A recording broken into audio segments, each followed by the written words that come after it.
guys, in this video we will break from the regular routine and spend the time solving some of the questions from the previous lessons, and then I will also solve a few additional questions before we move on to the next part of this lesson on functions. All right, so let's without wasting any more time, let's begin. Solomon Saduma here. So here is the stuff we're going to look at. The first one there, so we will solve a few problems from lesson 3, 4, and 5. Okay, some of the questions you might have found difficult. Hopefully I've picked on a few that are relevant. The second thing that we will look at is we will form and evaluate functions. All right. So some of the questions will involve creating a function out of some mathematical sentence and then solving by evaluating the function. So we will understand what it means to evaluate a function. Okay. Number 3, we will match graphs with their respective equations, and if possible, also try to determine whether the equation or that graph is of a function or not. Okay.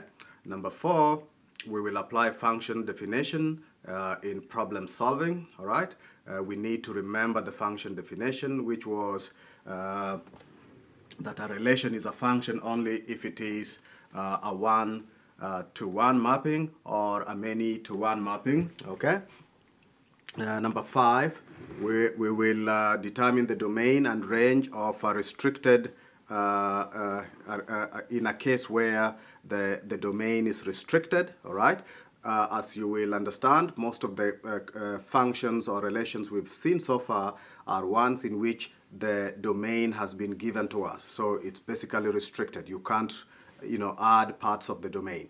All right, so this is referred to as a restricted domain or a domain that has been provided. All right, so we will see we will look at questions where we can read the domain and read the range as well. All right, and then after that, I will introduce the idea of implied domain. I will introduce this using a task that I've designed to do the same. Okay, and if time permits, this should be very fast. We will look at some graphs of function and identify one-to-one, one-to-two, and two-to-one, and two-to-many functions by looking at graphs. Okay, so we've seen these types of functions by looking at mappings and by looking at ordered pairs, but we didn't really identify them using graphs. So we're going to try and do that if time permits. Okay, so without any extra time, here is the first question that came from, I think, lesson 3. This question was in lesson 3, and you were given some mappings. I think there were 6 of them, and you were to decide whether these mappings were function or not, right? So this was the first one, and of course this is a 2 or a many-to-one mapping. This is one-to-one, but because we are seeing this one here, we have a many-to-one mapping, and that makes it a function. All right, so this one qualifies as a function. The second one is there. Question: the second mapping, is this a function or not? Well, this is one-to-one, one-to-one, but I see here a one-to-many, and that disqualifies the whole thing. This is a one-to-many function, and therefore it is disqualified as a function. It's not a function, right? It's a mapping, it is a relation, but it is not a function. All right, number 3, here is the mapping that was given to you. Clearly, this is a many-to-one mapping, and therefore that qualifies as a function. All right, number 4, I can see a one-to-many there, although the others are fine. The case of 0 there is a one-to-many mapping, and therefore this is not a function. Okay, it's a one-to-many mapping or a one-to-many relation that is disqualified as a function. All right, number 5, there we go. This is clearly a one-to-one mapping. A one-to-one mapping is a function. Every element in the domain is mapped only onto one element in the range. You can also say that every element in the range has one input only, right? So it is a one-to-one mapping, which makes it a function.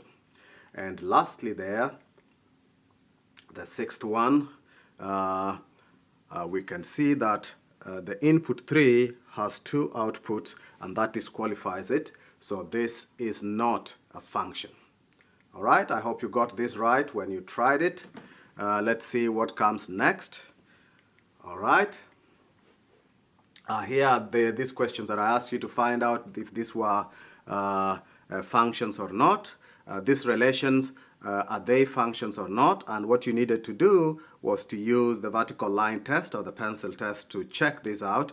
I believe I did some pencil test here. There we go. We can see that the pencil, that orange line, crosses only at one point within the given domain. All right, and for that reason, this relation, this exponential relation, is in fact a function, the Gaussian distribution function. All right. Next, let's see another one. Oops, I'm going back, sorry. All right, so this was, we agree this was a function because the vertical line crosses the graph only at one point, so it qualifies as a function. So let's go to the next. What about this one? Was this a function or not? We try with the vertical line test. And again, you can see the vertical line crosses one of the dots at a time. Okay, so every x value has exactly one y value, and that means it is a function. The vertical line test crosses one data point at a time. The discrete relation is therefore a function. Okay. Here is an ellipse. Is this a function or not? Clearly, the vertical line test does not pass. The graph is crossing at 2 points at a given time. So it's crossing here and it's crossing there as well. All right, and because of that, this is not a function. What about this one? This is the cosine curve. The cosine curve via vertical line test is definitely a function. It crosses only at 1 point at a time. It's crossing at 1 point at a time, and therefore the cosine relation is a function. Okay, in fact, this is the cosine function. All right, here is another one that we gave you yesterday, or I think this was lesson number 5. The vertical line test says it's crossing at 1 point at any given time. Okay, every x value has exactly one y value, and for that reason, this is a function. It has a discontinuation at line x equals 0 or on the y-axis, but that doesn't disqualify it as a function. All right? All right. So this is a function. Next, here is another discrete relation. Is this a function or not? So here is a vertical line test, and we can see there that the graph is crossing at 2 points at the same time, and that disqualifies it as a function, right? So this is not a function. This is a stepwise relation. Is this a function or not? The vertical line test says that it is a function, and the reason why it is a function is because when you look at this point, this is excluded. Although this and this are on the same line, this is an exclusion, so it does not. So when the line passes here, it's only crossing that point, because that's the only point that is included. 2 is included for a value of y of 2, but not for a value of y of 1. Okay, so this is not a 1 to 2 mapping, and therefore this qualifies as a function. Okay, let's start with some of the new questions now that I've put up. Here's the first one. A function that models the number of likes that a photo on Instagram receives with X hashtags. So if a picture has got X hashtags, it receives this number of likes. We could write this as, instead of writing in this notation, we could simply say f of x equals 75 plus 15x. All right? So we are trying to find x, where f of x when we are given x. All right? We could also refer to this as y, of course. Okay? The first part is for us to identify the domain and the range, or better still, which is the independent variable and which one is the dependent variable, or even better, which one is the input and which is the output. All right? So that's going to be the first question. So given this problem as it is, identify the domain and identify the range. So what's the domain and what's the range? The domain is the stuff that you put in, and the range is what you get as a result. So definitely here, our domain is the number of hashtags. So depending on how many hashtags we have in the picture, the number of likes is going to change. So the number of likes depend on the number of hashtags we have in the picture. Okay? So the domain is the number of likes, and the range is the number of the domain is the number of hashtags, and the range is the number of likes that come as a result. Okay?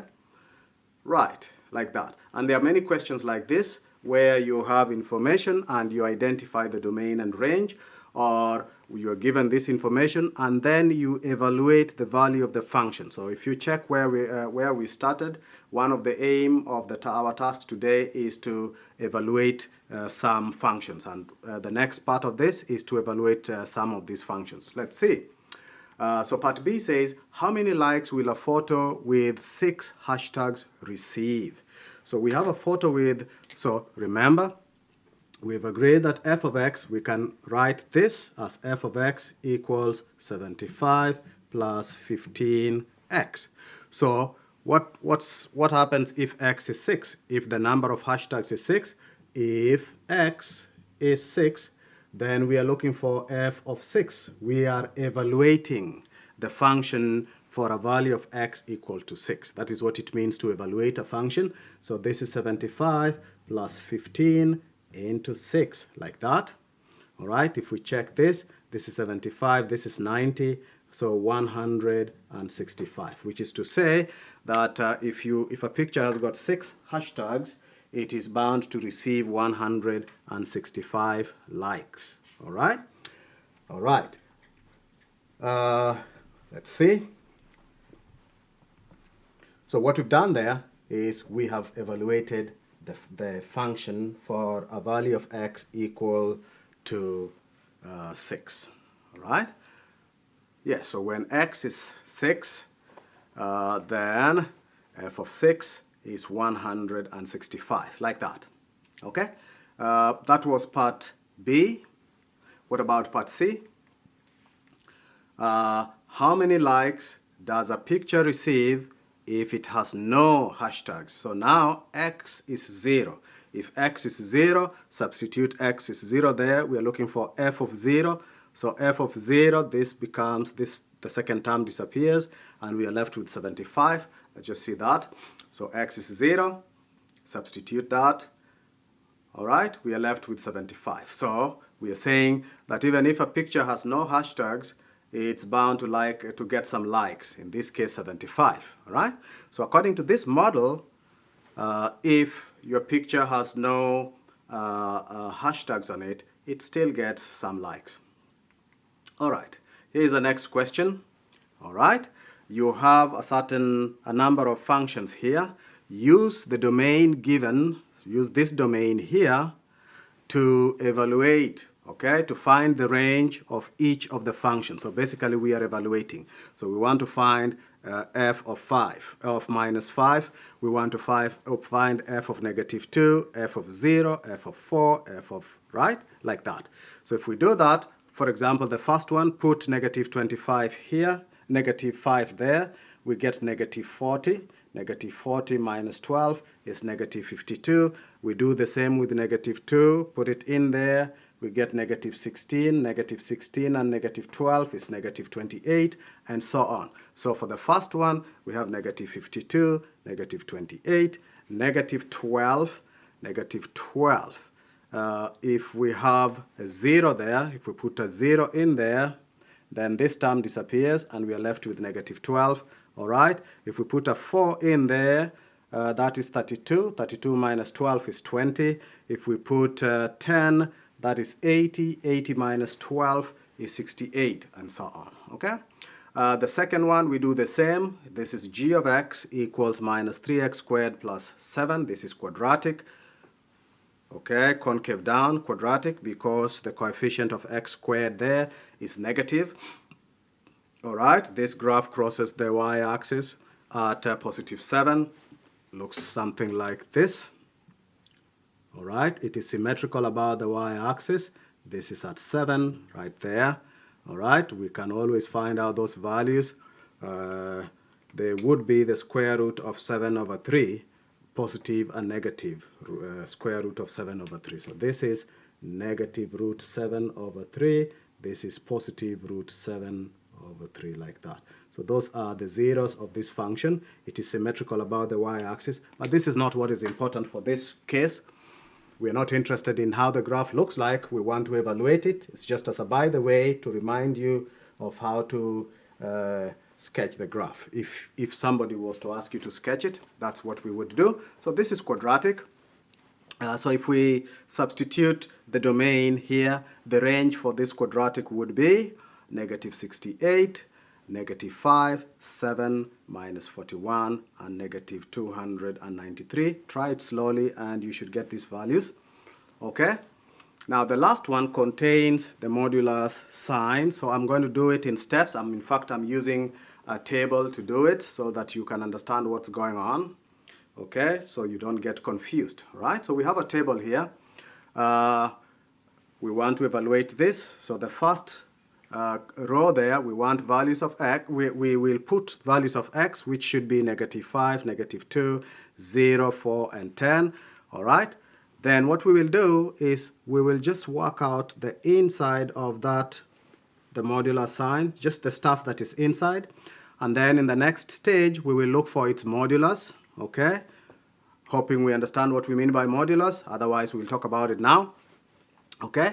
And once we've done that, we will find the value of y by taking this and subtracting 3 there. By taking whatever we get here and subtracting 3 like that. All right, so this column will contain our range, which is the value of y, or which is the value of h of x, okay, which is found by that, okay? So let's start. If we put negative 5, put negative 5 here, negative 5 times negative 2 is positive 10. Positive 10 minus 3 should be 7, okay? And what is the modulus? The modulus of a number is the positive value of the number. So the modulus of 7 is just 7. And the modulus of negative 7 is also 7. So the modulus of a number gets rid of the negative sign, okay? If the negative sign is there, then it gets rid of it. If there was no negative sign in the first place, then just as well. So the modulus refers to the size of the scalar quantity. I don't want to go into that language, but in short, the negative sign gets rid, the modular sign gets rid of the negative sign. Okay? And so this is 7, so if we take the modulus of 7, it's already positive. So if we take the modulus, no change on it, it remains 7. And now 7, we found 7 for this, so 7 minus 3 should give us a 4. Okay, we have evaluated this h of x for x equals to 5. So for this function here, when x is negative 5, the value of the function is 4. All right, next, we try negative 2, right? We place negative 2 here. We get negative 2 times negative 2, which is positive 4. Positive 4 minus 3 is a 1. So we should get 1 there. And the modulus of 1 is just 1, okay? And so 1 minus 3, this whole thing here is 1. So 1 minus 3 should be negative 2. So the value of h of x when x is negative 2 is going to be negative 2. We go to the next, 0. We substitute a 0 in here. If we put 0 there, we are left with negative 3. So they should be negative 3 here. All right.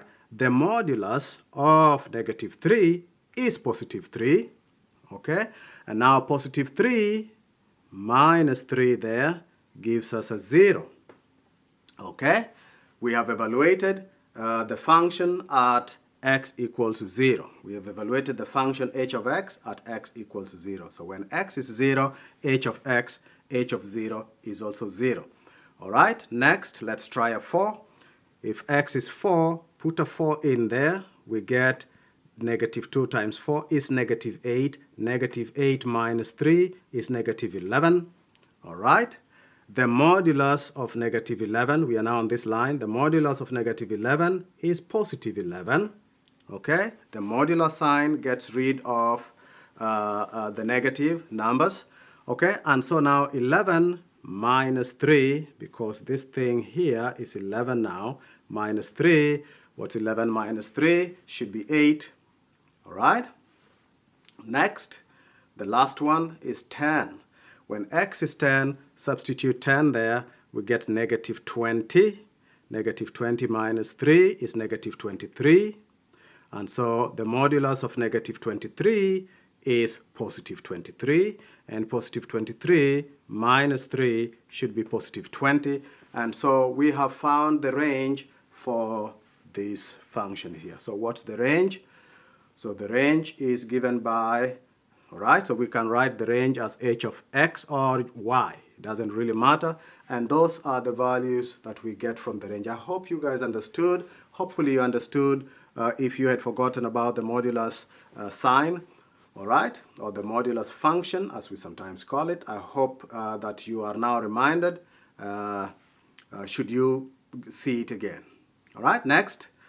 Consider the function, here is another one, consider the function h of x is the square root of x minus 4. All right, first part is to find h of 21, h of 53, h of 4. Basically, evaluate the function at x is 21, x is 53, and x is 4. All right, so this is straightforward. Substitute 21 in there. If we substitute 21 there, it is 21 minus 4, which should be 17. So we are talking root of 17. But the square root of 17 can be positive or negative.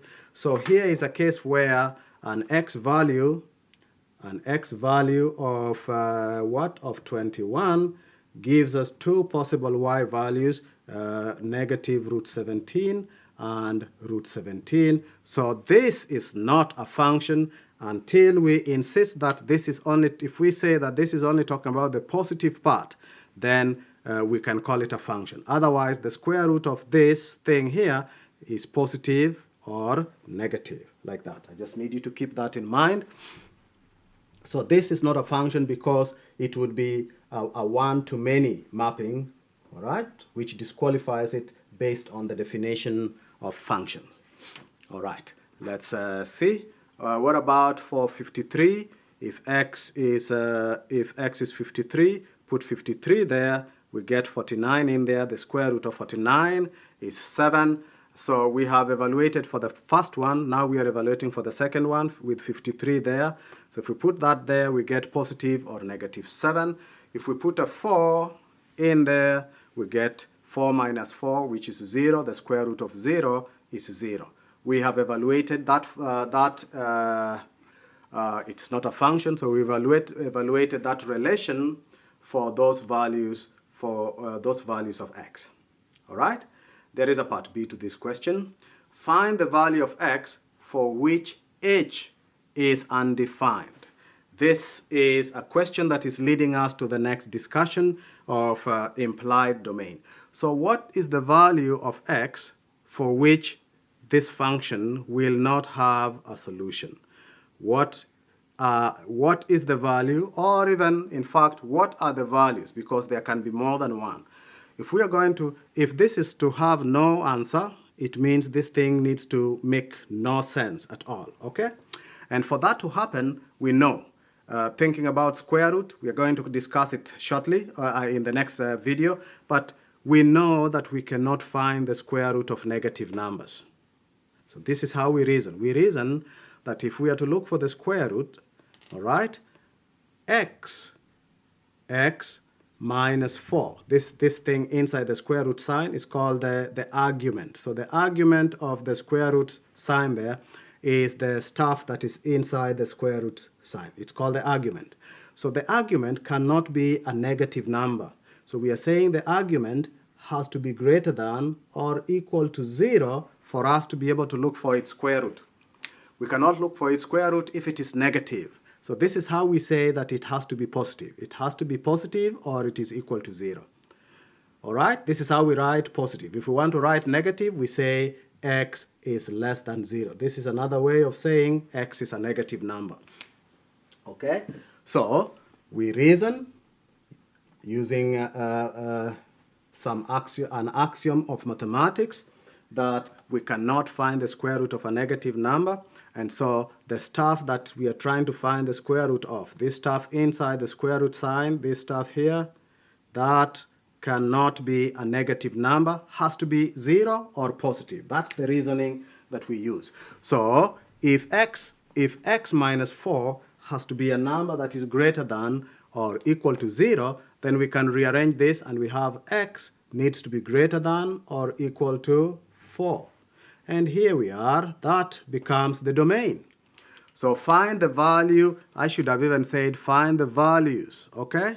So of x for which h is undefined. So if we want to be able to find h of x, the values of x must be greater than or equal to 4, all right? Which is to say that for us to have an undefined case, therefore, when x is less than 4, so 3.999 or whatever, anything less than 4 will render the argument there negative, will turn it negative. If it is less than this 4 here, so 3.5 for example, we'll make this negative 0.5. And if it is negative 0.5, we cannot look for the square root and find a real number, okay? All right, of course we can find the square root of a negative number, but I don't want to confuse that right now. So if we want our answer to be a real number, we cannot, our value of x has to be greater than or equal to 4.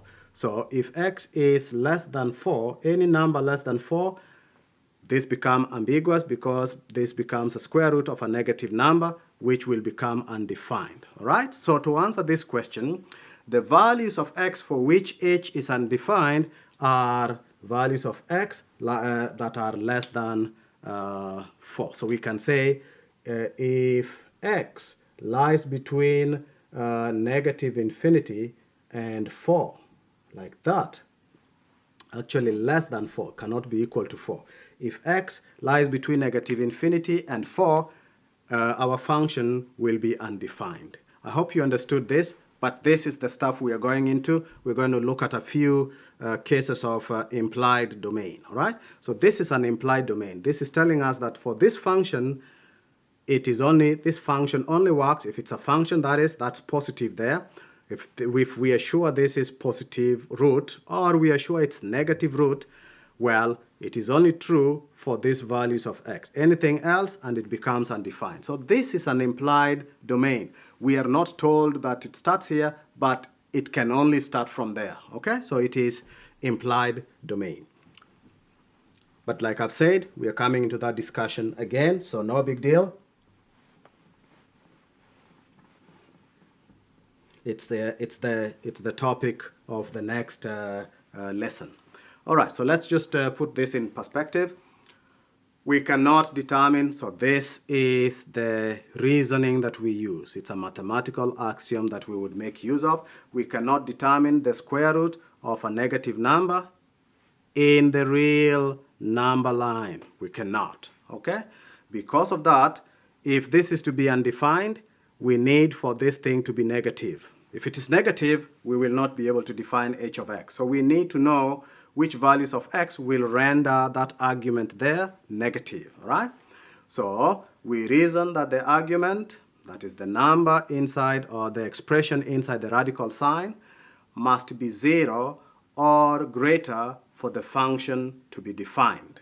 For the function to exist, the value inside the expression there, that expression must be a number that is greater than 0. So x minus 4 has to be greater than or equal to 0 for the function to be defined. If it is less than 0, that is, if it is negative, then the function cannot be defined, and that is what this question is. What are those values of x for which this function cannot be defined? All right, so we say that stuff, that expression inside the radical sign, the square root sign, that expression has to be greater than or equal to 0 for the function to be defined. And so x must be greater than or equal to 4 for the function to be defined. So for the function to have no definition, for the function to be undefined, x has to be less than 4. Okay? Hence, function is undefined. And I've used some mathematical symbols here that make life easy. So just in the same way that this symbol here, this symbol means is equal to. That means is equal to. So x is equal to 5. X equals 5, right? So this means x is equal to 5. In the same way, this symbol here, the A that is facing down, means for all values, right? For all. So I can read this one here as, hence the function is undefined for all values of x less than 4. Okay, I hope you got that. So this is a mathematical symbol you may want to use. The further we go, the more symbols we define, and I want you to make use of them. It makes your work look really mathematical. You write like a mathematician. So I don't want to write here for all, you know. Okay, so that's that. That's the answer to part B of the question. Okay, part C. State the domain and range of h. Okay, now many of you will not know the square root function, but you can sketch this if you want to confirm where this is. We are saying if I sketch this graph, it would look like this.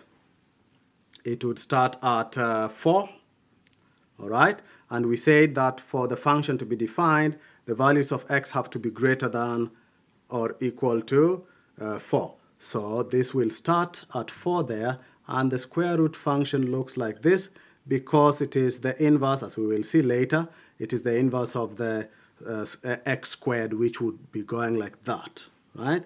So this is how the square root function looks like. This should not confuse you to think that it's asymptotic, that it has got an asymptote. It does not have a horizontal asymptote, so it keeps going like that. So this is the square root function. This would be h of x equals root of x minus 4. Okay? Minus means if the function was at 0, it moves in the positive direction. Translation of 4 steps in the positive direction. So this is how the graph looks like. Of course, when x is 4, the square root is 0. So 4 is included in there, right? So what's the domain? So we can now say that the domain of this function is x such that x is real, all right? X is real so that x lies between 4 included and infinity. And you do that. Of course, you know another way of writing this is simply to write 4 comma infinity, and then the other bracket faces out, okay? Like that. All right? So that's that. That's the domain. And what is the range of this relation?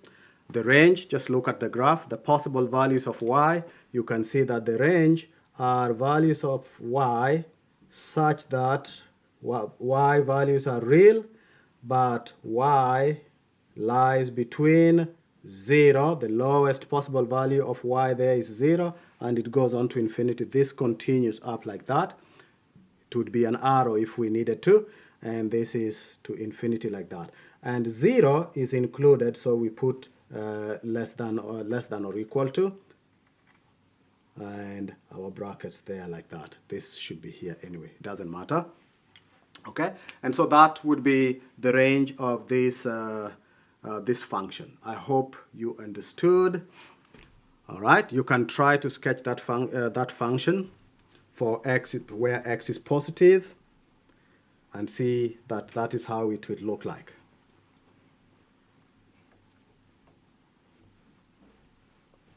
Once we've looked at inverse functions, it will be clear how I got the shape of the reciprocal function without a sweat. It's not just memorizing, it's remembering that the square root function is the inverse of the square function. So square root is the inverse of the square, okay? And there are some rules about how they flip along the line y equals to x. If you wanted to draw the graph of a function and its inverse, there is a way that those two graphs are related, and we will be seeing how that comes about, right? Yes, all right, so for this question,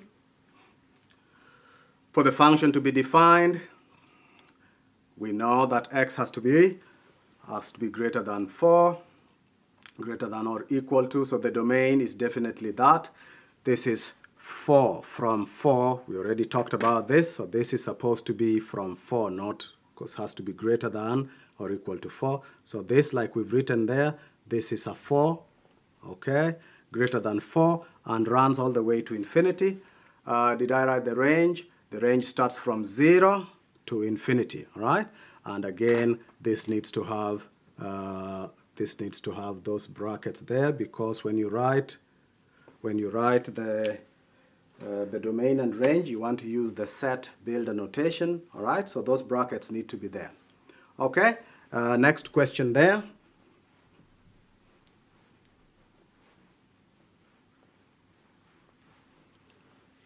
That's the next question. In the piecewise graph below, here is a piecewise graph. It has got 3 pieces on it, all right? F of x is 1. We have a case of f of x, y is a graph, y is f of x. There is a point where f of x equals 1. Where is f of x equals 1? F of x is equal to 1 when x is 4, of course. All right? Find the following values of the function. What is f of 6? So now we are evaluating the function, but by reading from the graph. So what is f of 6? If we want to find f of 6, we have to go to the x-axis and look for 6. This is important because we will be talking about the inverse of a function where we will be going to y to read on x. So here we are looking for the value of the function. We want to evaluate the function. So we go to 6, go down there and search for 6. 6 is there. So we go and pick up 6, right? So part A, pick up 6 there, all right? Vertical line, go and read, meet the graph, and then read across to the y-axis, and we get a value of 2, so we conclude that f of 6 is 2, like that, okay? So f of 6 is 2. The next one, we are looking for f of 2. We are evaluating the function for a value of x equal to 2. So again, we go to the x-axis and find 2. All right, so where is 2? There is 2 there. Again, draw a vertical line to meet the graph and then read across.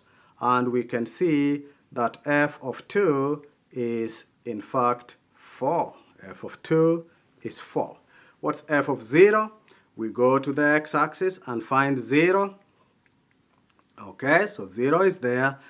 We draw a vertical line. We move up to meet the function or to meet the graph. All right, we meet the graph at that point. We are already on the y-axis, so there is no need to move across anymore.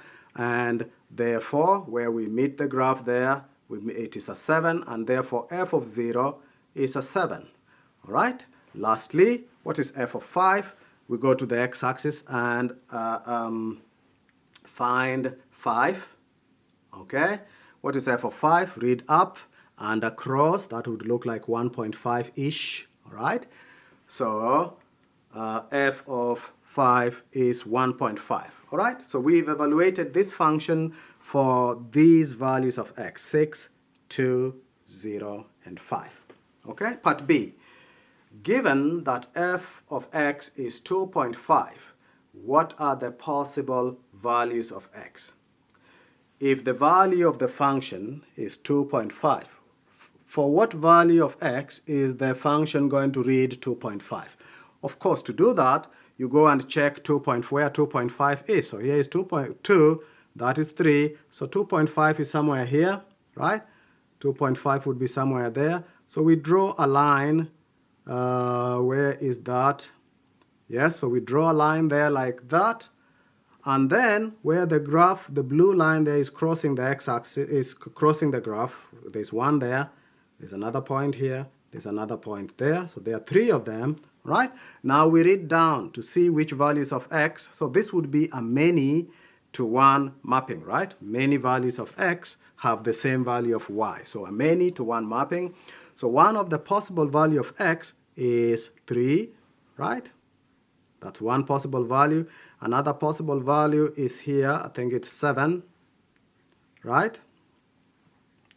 And a last potential value is about 8.3. It's about a third way, right? A third in between.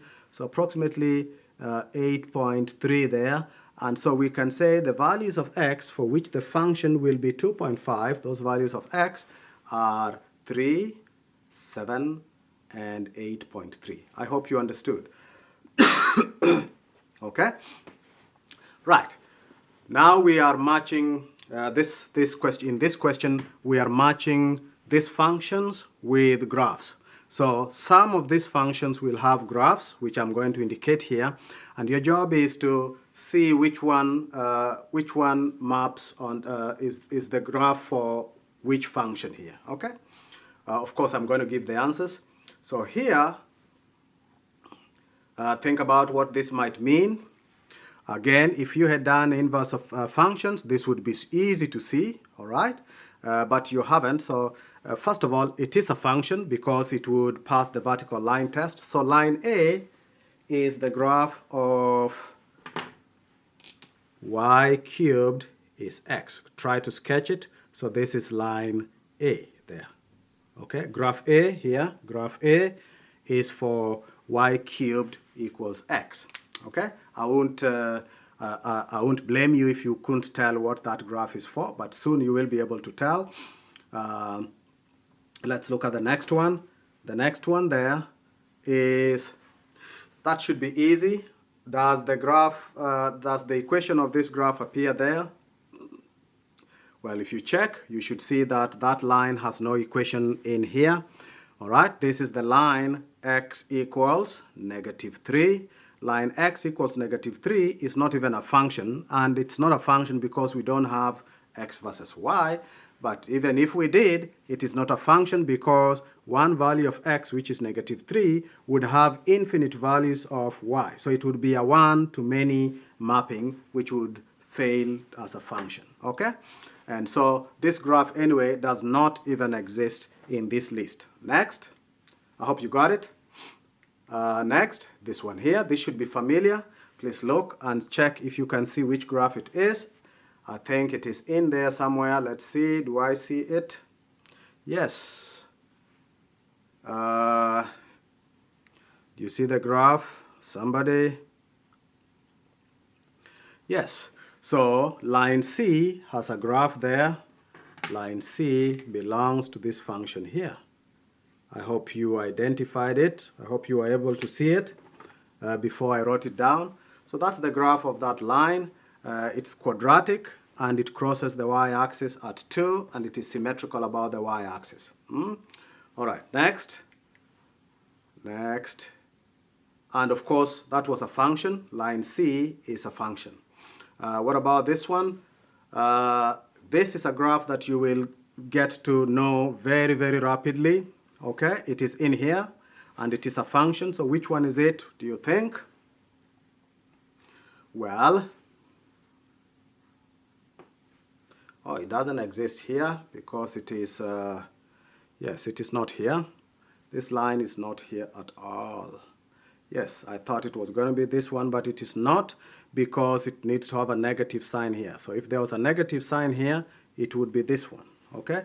The graph of this looks like this, except that the curve is here and there. All right, so the curve is in the wrong place, which means it was this function, but then we put a negative sign, if you remember reflection in the y-axis. All right, so this is this graph reflected in the y-axis, so we need to have a negative sign in front of 2, or in front of that fraction. All right, so this function is not there in this list. Okay. Let's see the next. What about that one? Check and see if you can see that line there. This line is not in the list. This is a cubic function. This is the graph of y. This would be the graph of y is x cubed, like that. So the graph of not y cubed is x, but y is x cubed. That is how this graph would look. And so, as you can see, this function is not there.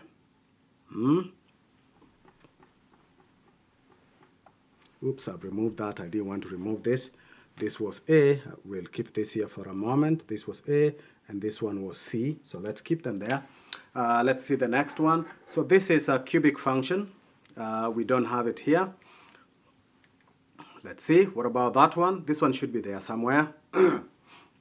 Okay. It's crossing the y-axis at 2. Okay. It's a third quadratic. Okay.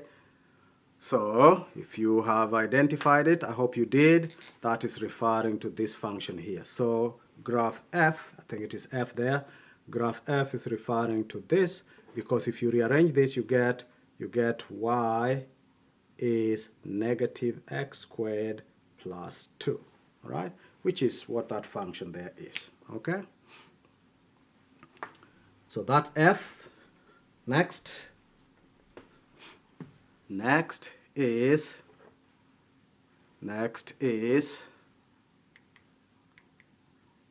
that should be easy, straightforward. The gradient of that line looks like it is 2, and it's crossing the origin, and because of that, I hope you've seen it. So the graph of G would be A here, so this is G. Okay, that's the graph of G. Next. What about that one? Well, that line has a gradient of 1 and crosses the y-axis at negative 2.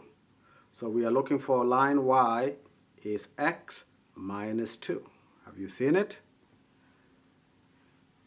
The line y is x minus 2 is C. It's this one here.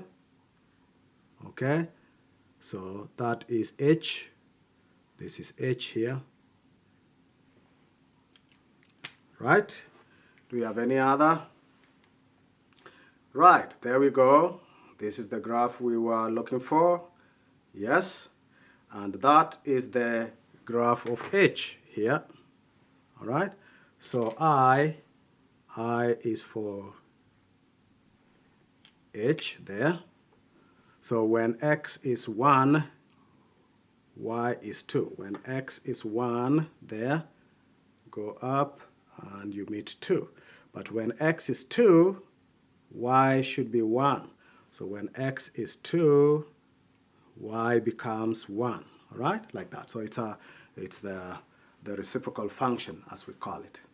Okay, I believe we are almost done. All right, this is a line with a negative gradient of 1 and crosses the y-axis at 2. Is there such a line? Negative gradient of 1 and crosses the y-axis at 2. You can pause the video and look. All right, assuming you've checked, J belongs to this one here. So this is j. Y is negative x plus 2. Okay? We are matching graphs and their functions. Here is 1. This is a circle, the equation of a circle with a radius of 2 and center at the origin. So you should have a general idea of that. This is 2 squared, which is r squared. So this is the equation of line K right there. This is K. Okay? That belongs to K. I think we are, is there any other remaining there? Yes, there is 1. And you can see this should be straightforward. All right, so L belongs to which? Pause the video, but it should be straightforward, should be easy. That is this line here, line Y is negative 3. Y is always negative, gradient is 0, crosses the Y-axis at negative 3. So this is line L there, right? And now we are kind of done. Yes? I hope that wasn't very difficult. But you will get used to the general shape of different types of functions. So you should not be worried so much about it if you did not know them. All right, next. Here is another question. Here now we form a function and then we evaluate it. It's similar to a question that you've done in one of the previous lessons. In fact, the equation has already been given to us, so it's our job to just find the value of K, and that becomes the relationship between P, V, and T. All right? So it says the pressure P in kilopascals, don't worry about the unit, the pressure P for a particular sample of gas is directly proportional. I intentionally made that, highlighted that in orange so that we can briefly talk about it, to the temperature T, so it's directly proportional, and inversely proportional to the volume V, okay? With K representing the constant of proportionality. This relationship can be written in the form of the equation P is K times T over V. Okay, so let me just briefly talk about direct and inverse proportionality. If a quantity Y is directly proportional to the quantity X, we write Y is proportional to X. What this means is if you double X, value of Y also doubles. So the equation could be something like Y is 2X. All right, so if X is 1, Y is 2. If X is 2, Y is 4. So Y doubles. All right, if you double the values of the input, the value of the output also doubles. That would be a case of direct proportionality. Graphs of directly proportional quantities are usually straight lines that pass through the origin like that. Okay, physics students would know this. Okay, so if two quantities are directly proportional, then the graph of Y and X, Y there and X there, is always a straight line that passes through the origin. Okay? Now, if two quantities are inversely proportional, it means, so first of all, an example of directly proportional quantities would be like what? The amount, how much you pay in taxi fare for the distance you cover. So the larger the distance you cover, the more you pay in taxi. Although in the case of a taxi, there is always a certain standing fee. So the line will not exactly pass through the origin. It will look like that. So that is called the what? The meter fee. So as soon as you go in, you are paying, 20 krona or whatever it is. And then the rest of the amount you pay will depend on how many kilometers you travel. Okay? So still there is some proportionality, but here now we cannot say directly proportional because of the fact that the graph doesn't start from the origin. All right? But to be directly proportional means that an increase in one causes a proportionate increase in the other. A good example was, I think, in lesson 1 and 2, where we were talking about the distance you travel in your car being dependent on how much fuel you put in. That's direct proportionality. If you don't travel any distance, All right, if you don't put fuel, you go nowhere, no distance travel. So distance there and fuel that you put in. If you don't put in any fuel, you go nowhere. Put in 2 liters, you go somewhere, and so on. So the distance you can travel is directly proportional to the amount of fuel that you put in the car. So this is a case of direct proportionality. If two quantities are inversely proportional, so by the way, this is how we write two quantities being directly proportional. So we say y, we read this as y is proportional to x. If the two quantities are inversely proportional, first of all, what does it mean? We write this as, so this is direct relation, directly proportional. If they're inversely proportional, we write y is inversely proportional to x. So that is inverse proportionality. This is an unfortunate term because when we use the word, it confuses people because this should have been reciprocal, right? When we say inverse, we normally mean something else in mathematics. But unfortunately, this is how we write inversely proportional. So this is inverse relation. Okay, but what does it mean to be inversely proportional? It does not mean a straight line, just like before, but it means that as one is increased, the other one becomes less. For example, you are seated by a fire, okay?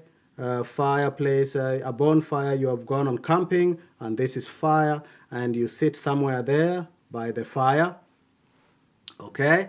Well, the amount of heat energy coming onto your body depends on how close you are to the fire, okay? As you increase the distance, you get less heat. So as D becomes big, the amount of heat getting into your body becomes less. So increase one, the other one becomes less. That's called an inverse proportionality relationship, okay?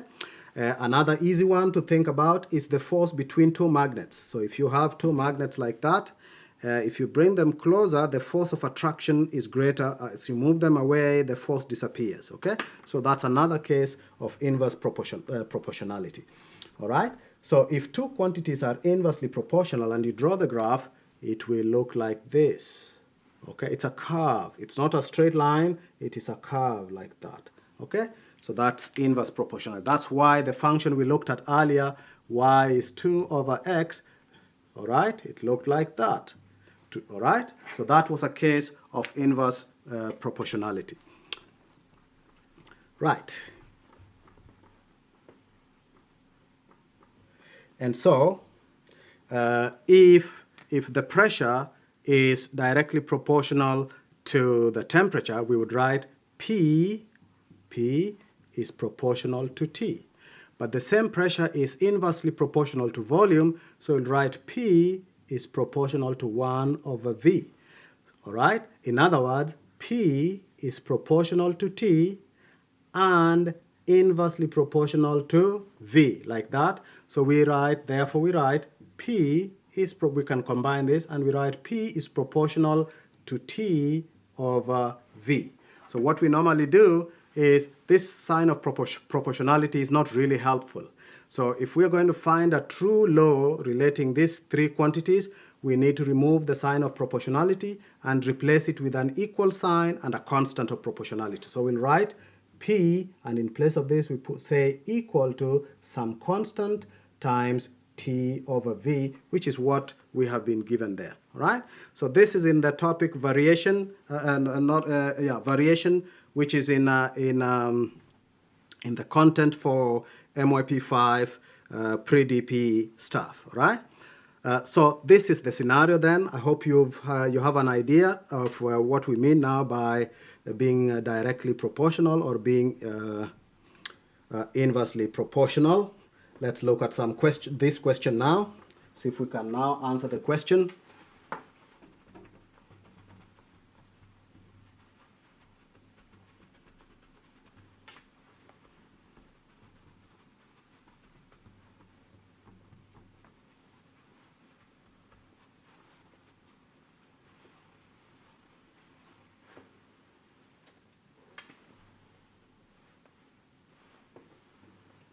All right, so P equals K T over V. All right, what's the question we are being asked then?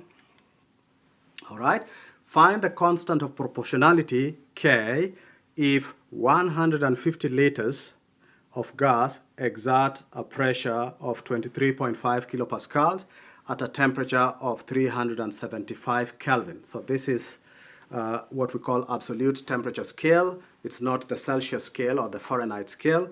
So what do? We have been given some information, so we write that down first, okay? So when V is 100 and when the volume is 150 liters, the pressure is 23.5 and the temperature is 375 Kelvin. So we will need to substitute this in here to get the value of K. So substituting in for the value of P, V, and T. This, by the way, is the equation of state for gas laws in physics and chemistry. All right, you will be looking at this in the diploma program or the A-level program or the AP physics. Okay, so substitute into the equation these values. If we do that, if we substitute those values there, what do we get? 23.5 for pressure must be K times 375 for temperature and 150 for volume. If we rearrange that, we get K is 23.5 times 150 divided by 375, and if you solve that on your calculator, you should get K as 9.4. Please try it out, okay? And now we know the value of K. Because we know the value of K, we can now write this as a law. So the law that governs the relationship between pressure, temperature, and volume is P equals 9.4 T over V. This is now called a law. Okay? As a matter of fact, it is a gas law. Okay? This number 9.4 in a gas law is related to the number of moles of the gas and to some constant called the molar gas constant, but we don't care about that right now. This is just math, right? So this would be the law relating the pressure, the volume, and the temperature of this particular gas. Now, keeping that in mind, part B of the question then, all right? Part B of the question says, using the value of K from part A, what we just found, right? And assuming that the temperature is held constant, when the temperature is held constant, we are talking of the relationship between pressure and volume. Physics students, that's called Boyle's law. You would know that, all right? Assuming that the temperature is held constant at 375 Kelvin, write the volume as a function of the pressure. So we want to say volume is something, something, and pressure, okay? So that means we just rearrange. So V goes up and P comes down. If we do that, okay, and T remains at 375, so this is the scenario. We've just substituted the value of T because we are told that the temperature remains constant there, all right? And then we just use the calculator, okay? If we put in that into the calculator and rearrange for V, because we want to make V the subject of the formula, we end up with V is 3525 over P. So that is V as a function, V as a function of P. Okay? That's it. The last question there is just because this is the last question, and it was for the purpose of you being able to see from a graph what one-to-one mapping is, or one-to-one functions are. So all these are given. They are relations. So which one is, let me just put this up. Identify the one-to-one relations, the one-to-many relations, the many-to-one relations, and the many-to-many. I've not put it there. We can also see if we can identify if there is a many-to-many relation there. Let's see if we can identify this. Well, so if you look at this, this would be a many-to-one relation, because if I take, say, that point there, think of that as that blue dotted line, well, there is a value of x here, okay? There's a value of x here, and the same value of another value of x here, giving us the same value of y. So x1 there and x2 here have the same y value. So this is a many-to-one mapping. I could draw that dotted line down here, and I have that value of x and this value of x here, these two values of x giving me the same value of y. So therefore this here is a many to one function. It is a function because it passes the vertical line test, but it is a many to one, not a one-to-one function or mapping. Okay? What about the next one there? What about this? This is another case. This is a sine graph. This is the graph of, that is 3. In fact, it is y is 3 sine of x. That's the graph of y is 3 sine of x. Okay? You can see the peak. This is the value of a, if you remember transformation. So the peak is at 3. So for if this was a wave, this is a wave with an amplitude of 3. Okay? For the physics student. But otherwise, this is the function. It is a function because it will pass the vertical line test. Okay? And it is a many to one mapping. Okay? Because different values of x will have the same value of y. Okay? Sine of, so if x is 30, for example, the sine is going to be, if x is 30, the value of y is going to be 1 point there. So if I do that, that's supposed to be in the middle between 1 and 2. Sorry, my line is not so straight. But what this means, this would be, this here would be 30 degrees here. These numbers are in radians, so don't worry about them. So this would be like 30 degrees, all right?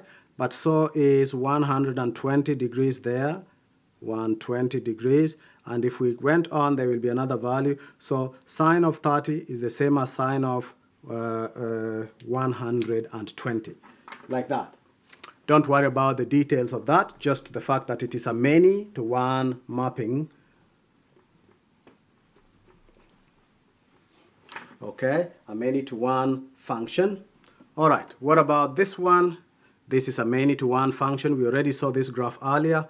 And this one here would be a one-to-one mapping because every value of x has exactly one value of y and no more. 2 only has one value there. Okay, 4 only has one value of y there. So this is a 1. So a function that is continuously increasing as opposed to increasing and decreasing and increasing and decreasing. All right, increasing and decreasing. If it's increasing and decreasing or repeating itself like this, it will be a many to one mapping. But if it is continuously increasing or continuously decreasing, then it is a one-to-one mapping. This one is increasing and decreasing. Therefore, it's a many to one mapping.